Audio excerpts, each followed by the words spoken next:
அனைவருக்கும் வணக்கங்க. நம்ம இன்றைக்கி நம்ம சேனலில் ரொம்ப சூப்பரான சுவையான மீன் வறுவல் தான் பார்த்துருக்கோம். வித்தியாசமான முறையில் செஞ்சு காமிச்சிருக்கேன். ரொம்ப பிடிக்கும் எல்லாருக்குமே. ஏற்கனவே நம்ம சேனலில் மீன் 65 மீன் வறுவல் செஞ்சு காமிச்சிருக்கேன். நம்ம சேனலில் போய் பாருங்கள். வாங்க இது எப்படி செய்கிறதுன்னு பார்க்கலாம். நம்ம வீடியோக்குள்ளே போகிறதுக்கு முன்னாடி நம்ம சேனலை சப்ஸ்கிரைப் பண்ணி வச்சுங்க, பெல் ஐக்கானையும் கிளிக் பண்ணி வச்சுங்க, ஆல்ன்ற ஆப்ஷனையும் கிளிக் பண்ணி வச்சுங்க.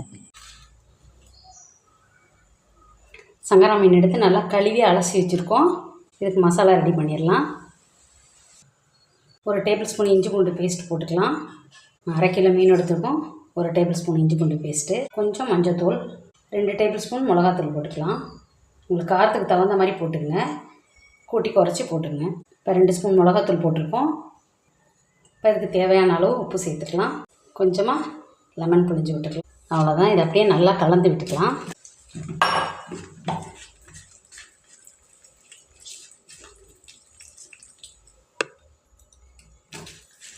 இப்போ இந்த பதத்துக்கு கலந்து எடுத்துக்கலாம். இதெல்லாம் சூப்பராக ரெடியாக இருக்குது பாருங்கள். இப்போ இந்த மீனில் மசாலா கலந்துருவோம். இந்த மாதிரி கீரல் போட்டு எடுத்துங்க. மீனில் 2 பக்கமும் நல்லா கீரல் போட்டு எடுத்தாச்சு. இப்போ இதில் நல்லா மசாலா தடவிடலாம். ஒவ்வொரு மீனாக போட்டு நல்லா மசாலா தடவிடுங்க.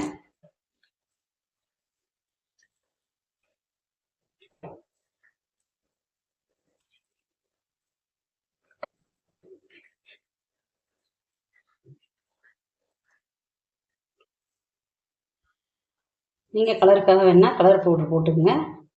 எல்லா மீனுக்குமே இந்த மாதிரி மசாலா தடவி எடுத்துக்கலாம்.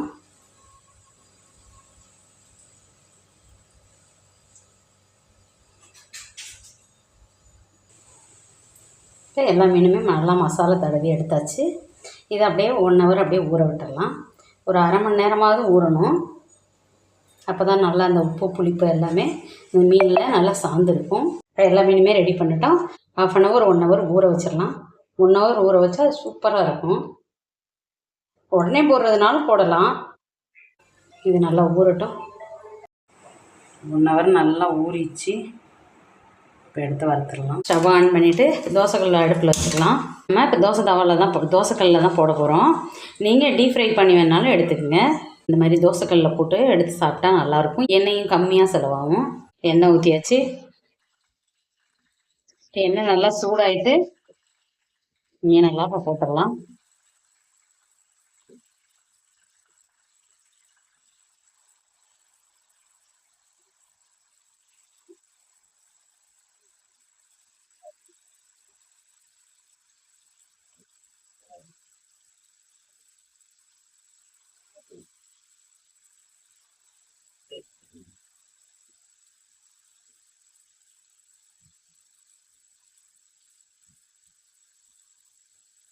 இப்போ அப்படியே பரட்டி போட்டுடலாம். இப்போ எல்லா மீனையும் பரட்டி போட்டாச்சு. நல்லா பொரிஞ்சிட்டு இருக்கட்டும். மீன் வறுவல்லாம் சூப்பராக ரெடி ஆகிட்டு இப்போ நம்ம ஸ்டவ் ஆஃப் பண்ணிடலாம். பாருங்கள், நம்ம மீன் வறுவல்லாம் எவ்வளோ சூப்பராக ரெடி ஆகிருக்குன்னு. ரொம்ப சூப்பராக சுவையாக இருக்குங்க. நீங்களும் ட்ரை பண்ணி பாருங்கள். உங்களுக்கு பிடிச்சிருந்துச்சுன்னா லைக் பண்ணுங்கள், ஷேர் பண்ணுங்கள், கமெண்ட் பண்ணுங்கள். நம்ம சேனலை சப்ஸ்கிரைப் பண்ணி வச்சுங்க, பெல் ஐக்கானையும் கிளிக் பண்ணி வச்சுங்க, ஆல்ன்ற ஆப்ஷனையும் கிளிக் பண்ணி வச்சுங்க. அப்போ தான் நம்ம அடுத்தடுத்து போடுற வீடியோ உடனுக்குடனே உங்களை வந்து சேரும். நம்ம வியூவர்ஸ் அனைவருக்கும் ரொம்ப நன்றி. நம்ம சப்ஸ்கிரைபர் அனைவருக்கும் ரொம்ப நன்றி.